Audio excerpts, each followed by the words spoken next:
Shalom,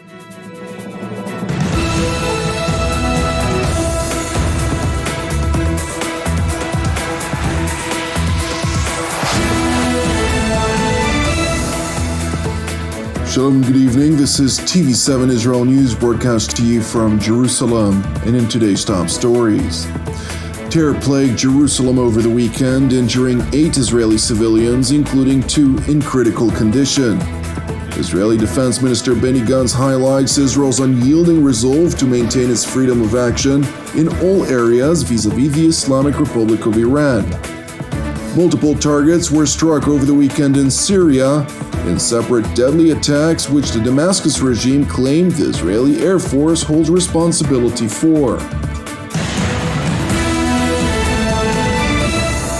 A terror attack plagued Jerusalem just outside its walled city on Saturday night when an Islamist terrorist opened fire toward Israelis in a vehicle and an adjacent bus, wounding 8 civilians. The attack occurred at approximately 1:30 a.m. south of the old city near the landmark tomb of King David. סמוך לשעה 1:30 מגיע מפגע שמבצע פיגוע ירי לעבר רכב פרטי בו 2 נוסעים ובהמשך לעבר אוטובוס. כתוצאה מהירי נפגעים 8 אנשים, 2 במצב קשה, 5 במצב בינוני ו1 קל. המחבל נמלט מהזירה לכיוון כללי סילואן. בוצעו פעולות מצוד נרחבות בסיוע שב"כ, ימ"מ וכמובן כוחות המחוז. עד להסגרתו ניתן לומר שבמהלך הפעילות בוצע שת"פ סדור ופעלו כוחות מיוחדים. מערך המודיעין ידע לאתר את פרטי החשוד, אותו חשוד תושב מזרח ירושלים שביצע את פיגוע הירי. נוסיף ונאמר שגם האקדח ששימש אותו בביצוע הפיגוע נתפס.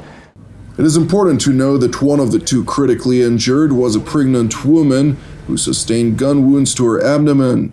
Consequently, medical staff conducted an emergency C-section, and after several hours of intensive care, both the mother and the premature infant have been stabilized. Moreover, all of the other wounded civilians are also in stable condition. Meanwhile, after the Israeli security forces closed in on the abhorrent terrorist, the suspected assailant turned himself in. Speaking at the start of the transitional government's weekly cabinet meeting in Jerusalem, Israeli Prime Minister Yair Lapid highlighted that whoever harms Israeli civilians has nowhere to hide. בפיגוע ירי שהיה לילה בירושלים נפצעו 8 אנשים, 2 מהם קשה. כוחות הביטחון היו במקום אחרי דקות בודדות, ובמהלך כל הלילה נערך מרדף בשיתוף שב"כ, ימ"מ, כוחות משטרה גדולים. המחבל הסגיר את עצמו הבוקר למשטרת ישראל ונמצא כרגע בחקירה. בהערכת המצב שקיימתי היום עם השר לביטחון פנים, המפכ"ל, מפקד מחוז ירושלים, צוין כי מדובר במפגע בודד, תושב העיר, בעל עבר פלילי. יש מסקנה אחת מהאירוע הזה, כמו מאירועים קודמים. מי שפוגע באזרחי ישראל לא יהיה לו לאן לברוח. אנחנו נרדוף ונשיג אותם בכל מקום ונמצא איתם את מלוא חומרת הדין.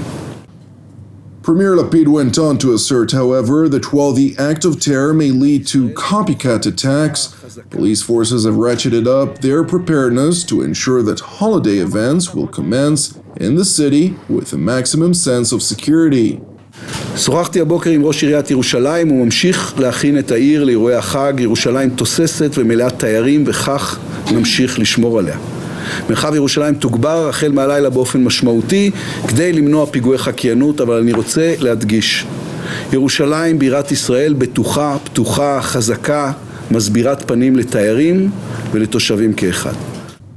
As part of Israel's continued efforts to bolster domestic security, IDF, ISA or Shin Bet and Border Police Special Operations Forces conducted counter-terrorism activities in the West Bank districts of Judea, Samaria, and the Jordan Valley overnight as part of Operation Wavesbreaker. During the course of the separate operations, a total of 19 terror suspects were apprehended overnight, including a weapons smuggling ring that operated from Israel's eastern neighbor Jordan. בתחילת חודש אוגוסט סוכלו על ידי לוחמי יחידת מגן ויחידות נוספות של המחוז הדרומי, בהן יחידת המסתערבים של מג"ב דרום, היחידה האווירית וצה"ל, חוליה שעסקה בהברחות אמל"ח מגבול ירדן.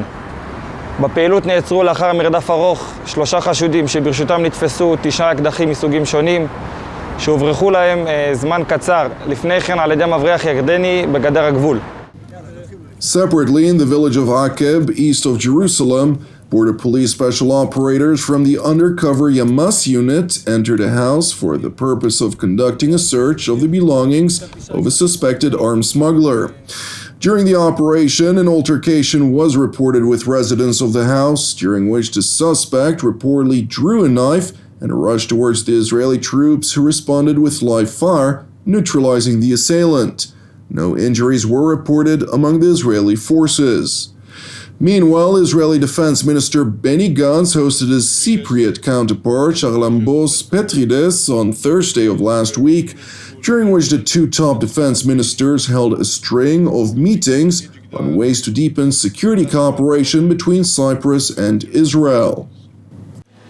The great bond between Israel and Cyprus is based on shared values and interests and a common vision for a peaceful region.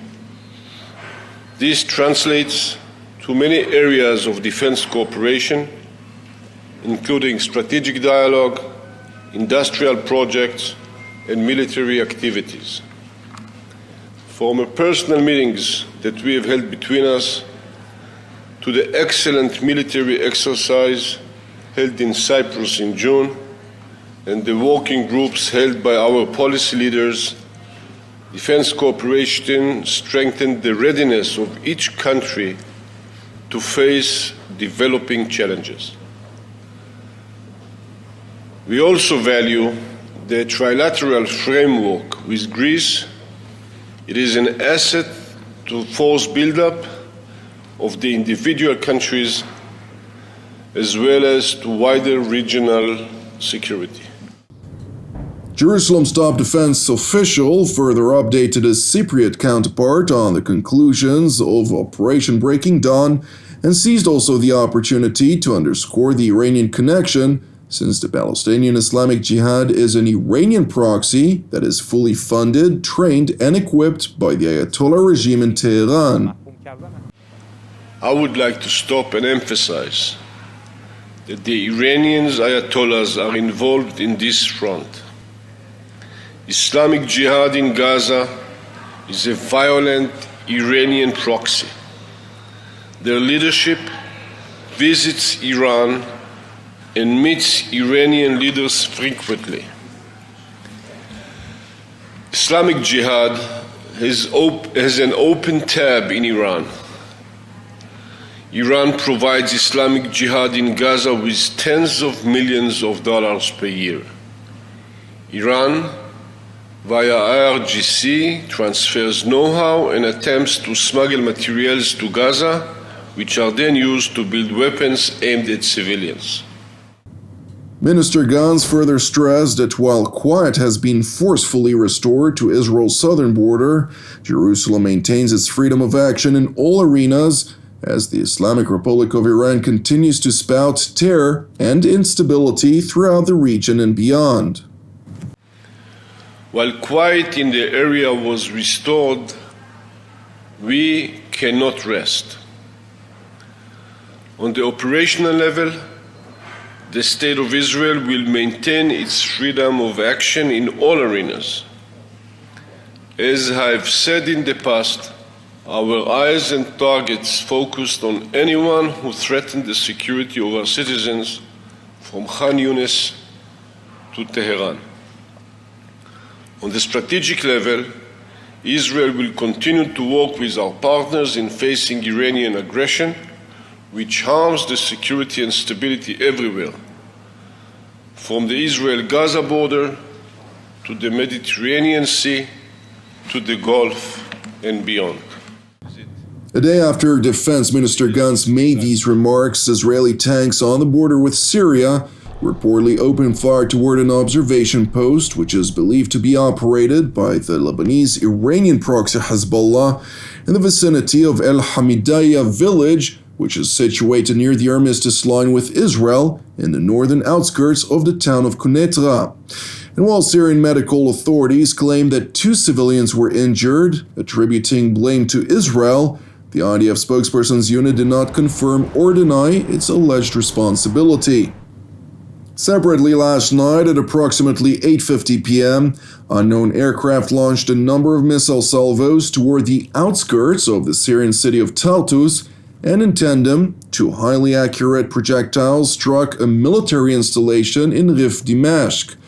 The Damascus regime quickly pointed a blaming finger toward Israel, since all of the strikes, which were highly accurate, bombed military installations which house Iranian infrastructure and proxy militias. Moreover, when Syrian air defense batteries, which were located roughly 8 kilometers from a Russian military base, attempted to intercept the unidentified aircraft and incoming projectiles, the batteries and an adjacent radar were subject to a precision attack which effectively destroyed it and killed 3 Syrian troops and wounded at least 3 others. Meanwhile, the IDF spokesperson's unit did not confirm or deny its alleged responsibility in response to TV7's request for comment. Thank you for watching TV7 Israel News. Since TV7 Israel is a donation-based ministry, we would like to encourage you, if you're blessed by our productions, please consider making a financial contribution that in turn will enable us to sustain our ongoing operations. Additionally, as ever, I would like to encourage you also to pray for our persecuted brothers and sisters worldwide and for the peace of Jerusalem and the salvation of Israel. I'm Jonathan Hessen, wishing you a Shavua Mevorach, and we will see you again tomorrow at the same time.